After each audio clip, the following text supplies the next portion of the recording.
by'amagye nali njagala kutuga mulamuzi yenze Sanya the man. Njagala okusooka okwebaza His Excellency the President Yoweri Kaguta Museveni. Tubadde mu kkomera emyaka 4 n'ekitundu nga twasibwa ku by'obufuzi. Ensonga ezatutwaza mu kkomera twali twagala kutabangula Uganda. Muzeeyi ne tumukaabirira n'atuddiramu. Njagala okusinziira wano okulabula abavubuka abeetooloolera ku Kyagulanyi. Talina kiddako, ffe yatukwatisa n'alemerera n'okutugjayo. Ekyo tekyetaaga bugalo. Ekikola kye yakola Muzeeyi kyamutwagaza era tugenda kuyigga akalulu eggwanga lyonna. Takbir! Sibawulira. Muzeeyi njagala okukusuubiza olweyo olukadde lwe lumanya ensonda. Tokkirizanga bamawale kubakwasa Uganda, abayaaya abasiyazi abatalina kiddako. Uganda gwomanyi gy'ogijje era gwomanyi gy'eraga. Ffe olwaleero tuyimiridde okutaasa Abannayuganda obukadde 4 abeeteekateeka okukola effujjo ffe twalabako. Muzeeyi ensonga ey'okubiri wano tuyinza obutaddawo ebintu byaffe byasaanawo nga otulaba we tuli. Muzeeyi tusaba obeeke ebbaasa taata embeera gye tulimu. Bwe twayambala essaati yo n'otuyimbula ebizira Kyagulanyi yatugamba tugenda kulya enfuufu. Muzeeyi ensisinkano nyaffe naawe katubeerenga abalabye Yesu olwaleero.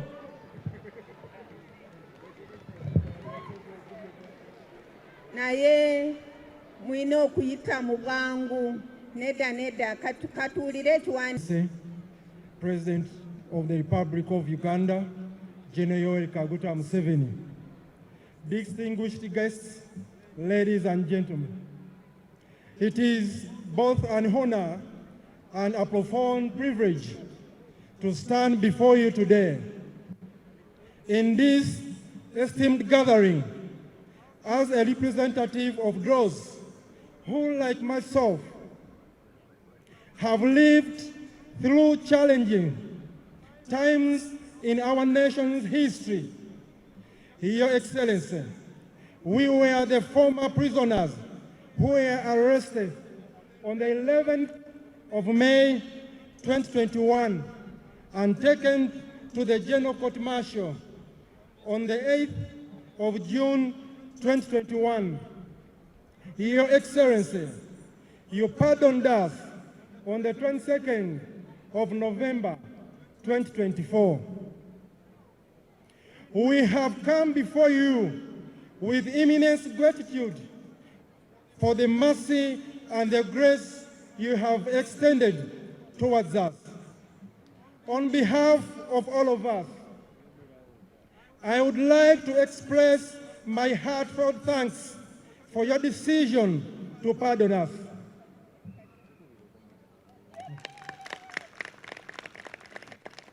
This act of clemency is not only of a person to reprieve, but a symbol of your commitment to reconciliation, healing, and national building. It is a statement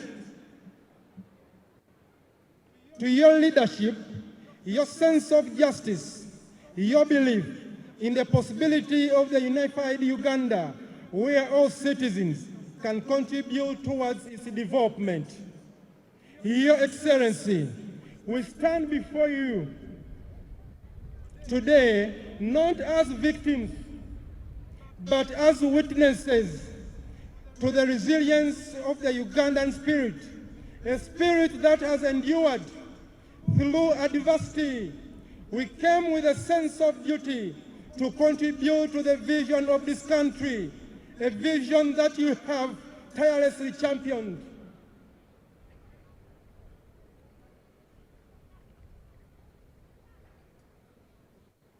However, in the process of being away from our families, our businesses and our homes, we have returned to find that much has been lost. Our wealth, our properties, and sometimes our dignity. Thus, we humbly request your support in facilitating our integration into the society by forming a committee ready to receive us and listen to our problems. We recognize that path to recovery may not be easy, but with your assistance and leadership, we know that together we can rebuild ourselves, contribute meaningfully to the development of Uganda, stand a living statement to the power of forgiveness and unity. Your Excellency, we are aware that the journey ahead has challenges. We are committed our part in ensuring that Uganda remains on path of peace, stability, and progress. In this spirit, we give you our assurance we will be active participants in mobilizing, sensitizing, and encouraging fellow Ugandans to vote, to protect the integrity of the vote, and to stand with you as you to continue to steer this great nation forward. We promise to do so with due diligence, passion, and unwavering commitment, because we believe in Uganda's future.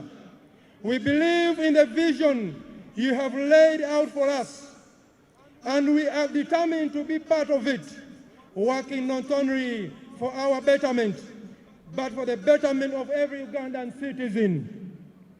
Your Excellency, we can't tell which words to use in the endless efforts and the motherly contributions rendered to us by Honorable Alice Kabuyo. Bearers, abo bonna batukwatidde flaga, the leaders of the different groups, abakulembeze b'ebibiina ebyenjawulo ebiri wano, the converts, abakyuse bannaffe, the ones who are in jail, abo bonna abali mu makomera. Okusookera ddala, I want to congratulate the former prisoners njagala for getting out of prison.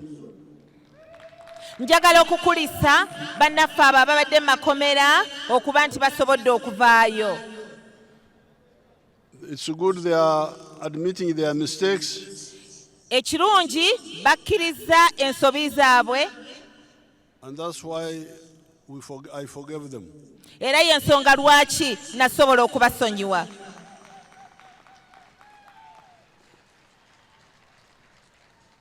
The leaders of especially NUP Abakulembeze naddala aba NUP and to some extent some branches of FDC wamu n'abo abavudde mu FDC, abamu obutundu obumu bwa FDC. kyekyo taata, they are very poor leaders abo bakulembeze si balungi because they endanger young people, olw'ensonga nti babuzaabuza abantu baffe abato abakyali abato, endanger bayingiza mu kabenje, babulabe bayingiza mu kabi, babulabe gye muli babayingiza mu bikyamu. it's not just bukyamu, very serious bukyamu. Babateeka mu bulabe. What they were telling you to do was very dangerous for your lives. Bye babadde babagamba okukola bibadde biteeka obulamu bwammwe mu kabi. Indeed, we lost some youth Ekyamazima tulina abamu ku bavubuka be twafiirwa during the riots mu biseera ebyo we baali beekalakaasiza. So I'm glad you have now seen the mistake.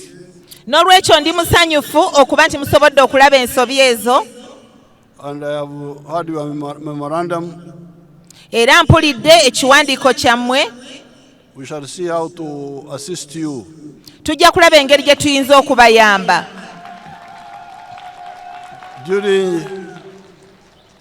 During the time of elections, mu biseera eby'obululu donations are not allowed. Ebiweebwayo tebikkirizibwa mu biseera eby'obululu. But we shall see what government programs Naye tujja kulaba mu programu za gavumenti which can help you. eziyinza okubayamba. But because those are not electoral issues. I beg your pardon? Now, the second group Kaakati gurupu ey'okubiri are the converts. be bannaffe abakyuse. I welcome you Mbaaniriza mwenna and congratulate you. era mbayozaayoza. These opposition parties Ebibiina bino ebyobufuzi ebiwakanya gavumenti have no value tebirina makulu. because I have been here for the last 65 years. Kubanga mbaddewo wano okumala emyaka 65 egiyise Watching. nga mbalaba mbatunuulira. First of all, we had the old parties, DP, Kabaka Yeka, UPC. Twalinawo ebibiina ebikadde, Kabaka Yekka, UPC, DP. Those were based on sectarianism. Ebyo byali amaanyi bigatadde ennyo mu njawukana ezo. Ezo ziyuzaayuza mu bantu baffe. Following tribes nga bagoberera amawanga and religion. nga bagoberera amadiini. That's how Uganda got into a crisis. Era ebyo bye byaviirako Uganda okugenda mu buvuyo bwe twalimu. The problem of 1966. Ebizibu bya 1966 when Obote fought with Mutesa. Obote we yalwanira ne Muteesa. The problems of 1971, Idi Amin. Ebizibu bya 1971 ebya Amini. Then the problems we had with after 1979. Then n'ebizibu bye twafuna oluvannyuma lwa 1979. So those parties have been advising them to not repeat those mistakes. Kaakati ebibiina ebyo tubadde tubiwa amagezi okulaba nga tetudda mabega eyo gye twava. That's why the NRM talks about unity. Yensonga lwaki ekibiina kye NRM kyogera ku kwegatta. Now the new groups like NUP naye ebibiina bino ebipya nga NUP and FDC, nga FDC, they are both wrong and violent. Ebyo ebibiina byombi bikyamu ate nga birwana Bikozesa obutemu. bikozesa obutemu, obukyayi. Obukyayi n'obutemu. Kyekyo taata. They are both. Ebyo byombi, obukyayi n'obutemu. So for young people N'olwekyo bannange mmwe abakyali abato to be attracted by those groups, bangi basikirizibwa ebibiina ebyo. to be attracted by those groups, okubeera nga musikirizibwa ebibiina ebyo, you are really endangering yourselves. mwereetera obuzibu. So I congratulate you for coming back. N'olwekyo mbaaniriza okuba nti mukomyewo eka. Mukulike eyo nyeeka. And I would like to ask you Era njagala okubasaba to talk to the others mwogereko ne bannammwe abalala abasigaddeyo so that they get out. Nabo baveeyo eyo. Because we know whatever they are planning, kubanga tumanyi buli kyonna kye bateekateeka. You heard. Mwawulira? You have heard now. Oh, muwulidde kati. That these people who were arrested, muwulidde bannammwe nga boogera bano abaali basibiddwa. That they were arrested on the 11th of May. Nti baasibibwa ng'ennaku z'omwezi 11 omwezi ogwa May 2021. mu mwaka ogwa 2021. That was one day before my swearing in. Olwo lwali olunaku olwo nga okulayira kwange kwankeera. Because they had been mobilized by Kyagulanyi. Kubanga Kyagulanyi yali abakunze under the slogan tajja kulayira. Ng'akozesa ekigamba tajja kulayira. You remember that campaign? Bannange ndowooza mujjukira bulungi okukunga okwo okwaliwo. So they were supposed to ban the Kampala. Baali bateekateeka okwokya Kampala on the day of the swearing in. Ku lunaku lwennyini olw'okulayira. So we arrested them the day before. N'olwekyo eggulo limu ne tubakwata. Now you can see how irresponsible those who mislead people are. Kale bannange ndowooza mulaba obutaba na buvunaanyizibwa olw'abantu abakyamya abaana baffe. Now for the youth who have come back, kati ku lwammwe bannange abavubuka abakomyewo eka, what I need to tell you and everybody, kye njagala okubategeeza nammwe bannange mwenna abali wano, that you must look at your livelihood. Muyina okutunuulira obulamu bwammwe n'engeri gye musobola okugenda mu maaso. How will you live? Mw'onooyimirirawo otya? That's why Y'ensonga lwaki we would like you to support the NRM programs twagala muwagire enteekateeka z'NRM zonna which prepare you ezibateekateeka of how to live. mu ngeri gy'osobola okuyimirirawo n'okubeerawo. Some of them are working very well. Abamu bakola bulungi. Like for instance, immunization. Kati gamba nga programu y'okugema abaana. That one is moving very well. Eyo etambula bulungi programu eyo. That's why many of you don't have polio. Y'ensonga lwaki mwenna abali wano abasinga obungi temwalwala bulwadde bwa mulalama. Ogwa polio. Polio is not mulalama. Polio in Kinyarwanda they call it embasa. What is polio? Obulwadde obulemaza abantu. Polio. Then all the other sicknesses were avoided. Kakati n'ebirwadde ebirala byonna tugezaako okubirwanyisa. Now, after that, oluvannyuma lw'ekyo, now on immunization, ku ky'okugema abaana, if you added nutrition, kasita ogattako okuliisa obulungi, you added hygiene, n'ogattako obuyonjo, you added good lifestyle, n'ogattako okwekuuma obulungi, not drinking alcohol, nga tonywa mwenge, not doing umaraya, tokola bwa malaaya, tokola bwenzi, you avoid malaria by using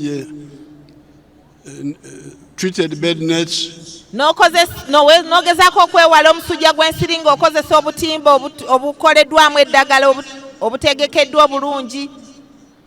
You avoid teenager pregnancies. Ne weewala okufuna olubuto ng'okyali. Because all those are very dangerous to life. Kubanga bannange ebyo byonna bya kabi eri obulamu bwammwe. You will find that you will live a healthy life. Bw'oba ebyo byonna obyewaze ojja kulaba ng'obeera n'obulamu obulungi. So you need to understand that. N'olwekyo bannange ebyo byonna mulina okubitegeera. Then after that, n'olwekyo ekyo nga kiwedde, the next stage is education. ekiddako by'ebyenjigiriza. That's why we would like you to support our program Y'ensonga lwaki mbasaba muwagire enteekateeka yaffe mu byenjigiriza of free education in government schools. ey'abaana okusomera obwereere mu masomero aga gavumenti. We started this program long ago, Enteekateeka eno twagitandika dda, but down there, some naye eyo of the implementers abo abateeka mu nkola enteekateeka eyo block it. be basinza okugiremesa. But in the coming Sanja, we are going to be Bakambwe, we are going to be very, very, very harsh. Kaakati nno njagala okubategeeza nti ekisanja kino ekijja tugenda kubeera bakambwe On the issue of free education. naddala ku nsonga ekwatana ku baana okusomera obwereere mu masomero ga gavumenti. The head teachers have been using the pretext of not having enough teachers. Abakulu b'amasomero babadde balina kye bakozesa nga beekwasa ekyokuba nti tebalina basomesa bamala, And that they are hiring additional teachers locally. nga balaga nti bapangisa abasomesa abalala eyo ebweru eyo, Bawandika. nga bawandiika nga bawa emirimu abasomesa abo abalala. Now we have done the calculation. Naye ffe tukoze ekibalo, We need an extra 50,000 teachers. tulabye nga twetaagayo abasomesa abalala 50,000, And we are going to recruit them era njagala bakakasa abo tugenda bawa emirimu and block that excuse. tusobole okulaba nga tujjawo ekyo ekyekwaso kye babadde bakozesa, So that children study free. abaana baffe basobole okusomera obwereere. So if the children are secure because Uganda is secure, Nti abaana bwe baba nga bali basoma ng'era bali bulungi, bali mudembe. nga bali mu ddembe, Kubanga Uganda eri mudembe. nga ne Uganda yaffe erina emirembe, Then they are healthy nga n'obyobulamu birungi, and they study. ng'era basoma. The next is livelihood. Livelihood. Ekiddako kyakwekulaakulanya maka. Embeera y'omuntu mu bulamu. Essebo. Embeera y'omu maka. Embeera y'abantu. Whether they are livelihood, how you live, how you survive. Engeri y'okubeerawo, engeri y'okwebeezaawo. Now, this is where we say Wano we tugambira livelihood has got 4 sectors. okwebeezaawo, okweyimirizaawo kuyina enteekateeka za mirundi ena. Kulina obubondo. Obubondo ssebo. Buna. Translate it properly. Okusobola okweyimirizaawo obulungi waliwo obubondo bwa mirundi ena bwe tusobola okuyitamu. The first one Akasookera ddala is commercial agriculture with ekibalo. by'ebyobulimi n'obulunzi ebiyingiza ssente nga biriko ekibalo. This one I've been telling you about so many times. Kino mbadde nkibagamba emirundi mingi bannange. The second one is manufacturing and artisanship. Ekyokubiri ge makolero awamu n'ebyemikono. Commercial agriculture, Ebyobulimi n'obulunzi ebireeta ssente. they can show you some video here. They show them like Ijara, like you, Nga bikoleddwa abavubuka nga mmwe, whom we have just trained for 6 months. ng'ate tubatendekedde emyezi 6 gyokka. Eyo ako ke kabondo akokubiri. The third sector are services. Akabondo akokusatu bwe buweereza. Like border borders, Gamba ng'abannaffe abavuga booda booda, like taxis, abakola mu takisi, hospitality like hotels, abakola mu ziwoteeri, entertainment, ebyokusanyusa, all that is services. ebyo byonna bigwa mu ttuluba ery'obuweereza. And the fourth sector Era n'akabonde akookuna is the ICT. ke ebya kalimagezi. So therefore, you need to see where you can go. Era n'olw'ensonga eyo bannange, ebyo byonna bw'obitunuulira osobola okulondako w'osobola okugwa. And what we have done Era kye tusobodde okukola is to prepare cheap capital kwe kulaba nga tuteekawo enteekateeka ey'okubafunirawo ku nsimbi ezitakaluba, ezitayinza kubakaluubirira okusobola okutandika for every sector. mu buli kabondo. That's why you hear PDM Yensonga lwaki muwulira ssente eza PDM for agriculture. eziyamba ku bali mu by'obulimi n'obulunzi. Then we have emyoga Ne tubeera n'emyoga for other skills. eziyambako mu obwo obubondo obw'enjawulo, obukugu obw'enjawulo. Then we have now got capital for ghettos. Kati tutaddewo n'ensako egenda okuyamba ku baana baffe abali mu ghetto. Then we have got capital for border borders. Tutaddewo n'ensako ey'abaana baffe aba bodaboda. I totally agree that we should create a fund for the taxis. Era nzikiriziganya nammwe nti mu buli ngeri tulina okusaawo ensako ey'abantu baffe abali mu takisi. And then we are going to create a fund for fisheries. Tugenda kutondawo n'ensako eyamba ku bantu baffe abali mu by'okuvuba. And also add a fund for the leaders. Era tugenda kugattako n'ensako eyamba ku bakulembeze In the rural areas. ddala mu bitundu eby'ebyalo. Also for the religious institutions, we shall create funds for their leaders. Kati ne bannaffe abali mu nzikiriza ez'enjawulo nabo tugenda bateerawo ensako ebayambako. So therefore, the whole idea N'olw'ensonga eyo ekirowoozo kyonna is that nobody should be idle. tewali ayina kulekerwa mabega yeekwase nti talina kyakola.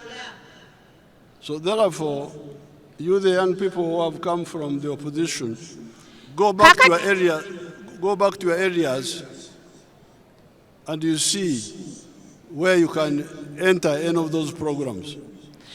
Kakati mwe bannaffe abavubuka abavudde mu bibiina ebirala tubasaba era tubakubiriza mugende mu bitundu byammwe musobole okulaba engeri gye mwenyigira mu nteekateeka zino. Because there is a program everywhere in Uganda.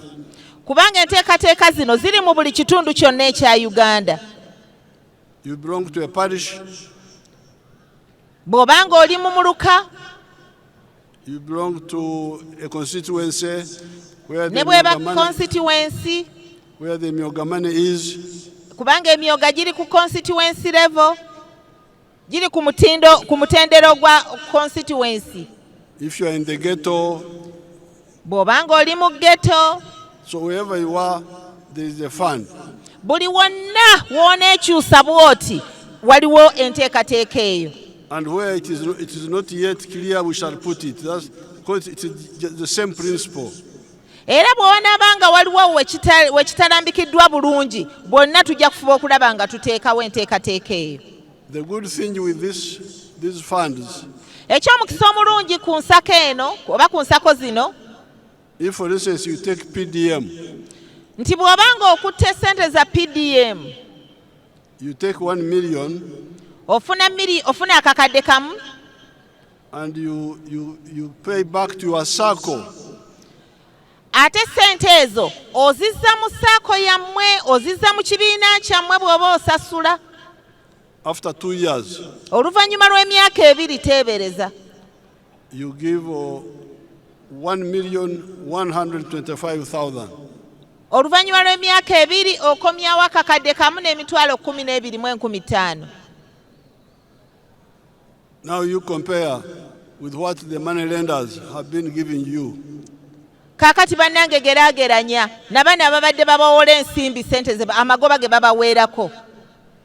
I hear if somebody would give you 1 million, mpulira nti oli bw'aba akuwoza akakadde kamu, you would pay him 5,800,000 a year. mbozaayo obukadde 5 omwaka Emitwalo 8. mu emitwalo 8. So this is the theft. mazima buno bubbi bwennyini. That's why the border borders.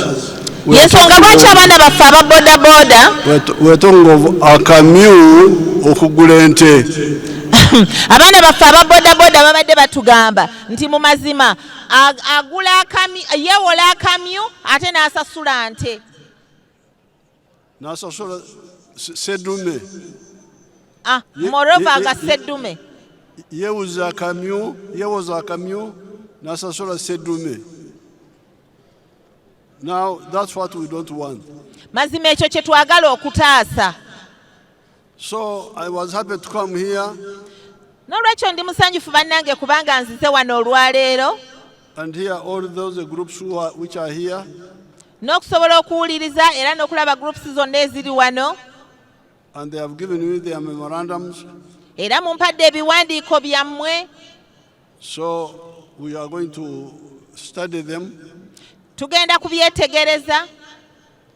And see how to assist you. Era tulabe